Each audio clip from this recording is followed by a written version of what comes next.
बंदौ गुरुपद कंज कृपा सिंधु नर रूप हर महामोहितम पुंज जासु वचन रवि कर।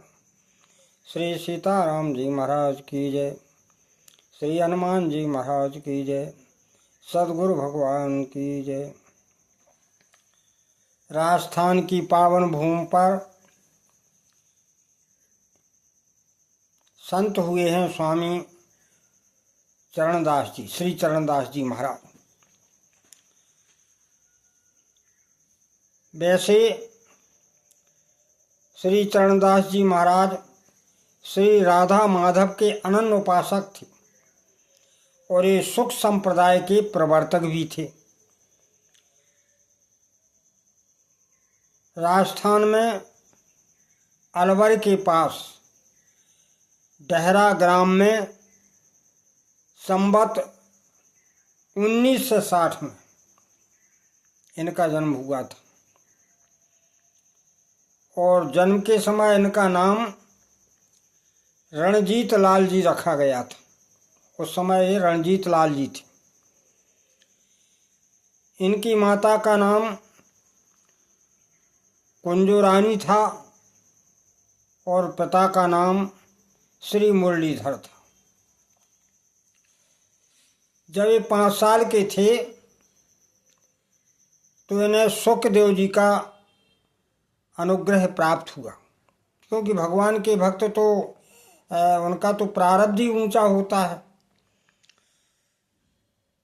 एक दिन एक भगवान के विरह में, क्योंकि छोटे ही से भगवान राधा कृष्ण के विरह में व्याकुल होते रहते थे, उनके दर्शनों के लिए प्रार्थना करते थे। तो एक दिन क्या हुआ कि राधा कृष्ण के विरह में ये सुखताल जा पहुँचे। वहाँ पर श्री सुखदेव जी ने साक्षात प्रकट होकर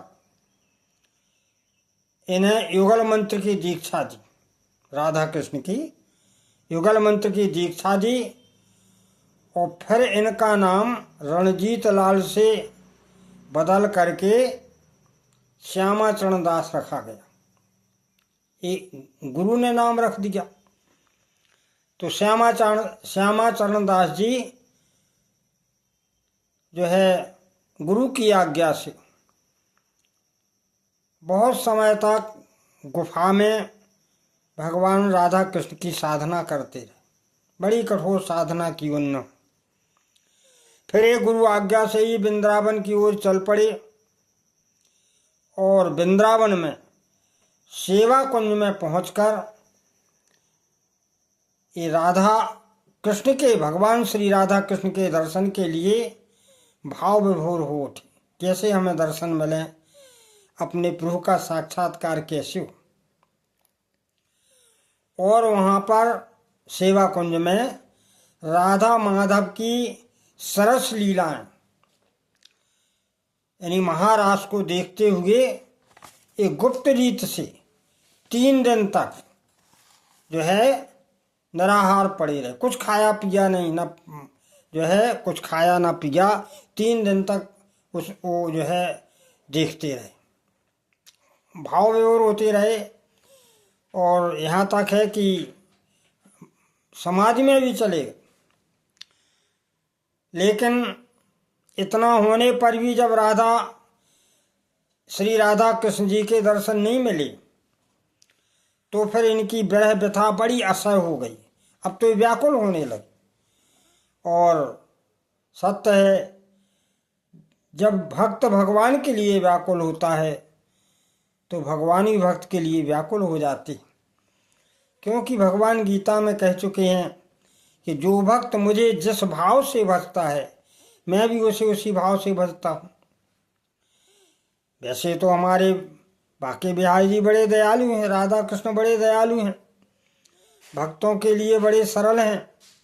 लेकिन कब जब हम उनसे लगाव लगा लेते हैं, उनके बन जाते हैं, हमें भगवान के श्री चरणों में अनुराग हो जाता है, तो फिर भगवान से भी रहा नहीं जाता अपने भक्त को।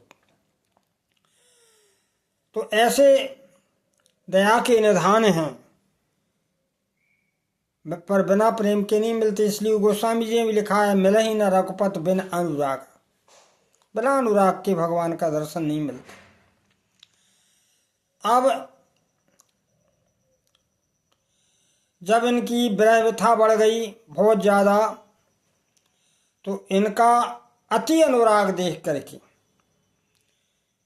भगवान श्री कृष्ण ने राधिका जी से कहा, भगवान श्री कृष्ण ने राधिका जी से कहा कि देखो, मेरा भक्त दर्शन चाहता है। तो इतना सुनते ही कृपामयी श्री राधा मैया ने प्रकट होकर श्री भगवान श्री कृष्ण के साथ प्रकट होकर के और संत जो है चरणदास जी को दर्शन दिए। मध्य रात्रि में, अर्धरात्रि में जो है दर्शन दे दिए। जब भगवान सामने उगे और चरणदास जी ने भगवान का अपने चर्म चक्षुओं से दर्शन किया, गदगद हो गए, आत्मिक आनंद मिला। क्या पूछिए, भगवान के दर्शनों का आनंद तो है। तो तब हाथ जोड़ करके चरणदास जी कहने लगे कि भगवान, हमें जो है आपके महाराज देखने की इच्छा है। तो भगवान ने कहा, ठीक है, अब तुम आँख मूंदो। और जब इन्होंने आँख मूंदी और जब अपने नेत्र खोले, तो इन्होंने बंसी वट पे पाया। फिर ये आजीवन बंसी वट पर ही रहे और भगवान की आज्ञा सोधारी करके बंसी वट पे ही रहे। और भगवान की कृपा से इन्हें महाराज का दर्शन भी मिला। उस महाराज में ये देखते थे कि हम सखी के रूप में श्री राधिका जी का अनुग्रह प्राप्त कर रहे। ऐसे श्री चरणदास जी भक्त हुए हैं। और जो है अंत में राधा माधव के नित्य दास जो है उन्होंने प्राप्त किया। ऐसे संत हमारी इस भारत भूमि की पावन धरती पर हुए हैं। ये धरती वास्तव में धन्य है जो भगवान को प्रकट कर लेती है। भगवान तो निराकार हैं, लेकिन भक्त अति प्रेम अनुराग में परमात्मा को प्रकट कर देता है। वो एक और कथा आती है कुसुम सरोवर की। भगवान ने एक लीला की कुसुम सरोवर, जब भगवान बिल्कुल छोटी अवस्था के थे। कुसुम सरोवर में एक कदम की डाली पर जिसमें फूल लगे हुए थे, भगवान उस डाली पर छिपकर बैठ गए तो डाली नीचे झुक गई। उसी समय श्री राधिका जी अपनी सखियों के साथ पुष्प चयन करने के लिए वहाँ आई।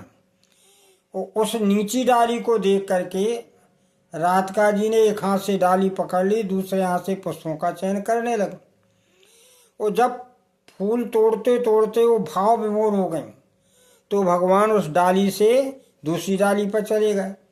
और जब वो दूसरी डाली पर गए, क्योंकि वो तो भगवान के भार से नीचे थी, तो वो डाली ऊपर उठ गई। तो फिर राधिका जी भी टंग गई, क्योंकि वो तो पकड़े हुए थी एक हाथ से डाली। तो जब पकड़ी तो टंग गई, तो राधिका जी जोर जोर से कहने लगी कि अरे भाई बचाओ, सखी वो बचाओ, कोई बचाओ। तब भगवान जल्द ही कदम की डाली से नीचे कूदे और भगवान ने कहा छोड़ दो हाथ, और राधिका जी को अपने गोद में ले लिया। ये दृश्य देख करके सारी सखियां जो है हास्य करने लगीं, प्रसन्न हो गईं, तालियां बजाने लगीं। ऐसी भगवान छोटी अवस्था में अद्भुत लीलाएं करते थे, जिन लीलाओं को देखने मात्र से, श्रवण करने मात्र से जीवन में का कल्याण होता है, आत्मा की अनुभूति होती है। अब हम इसी के साथ आज की वाणी का विराम रखते हैं। बोले आनंद कंद भगवान की जय।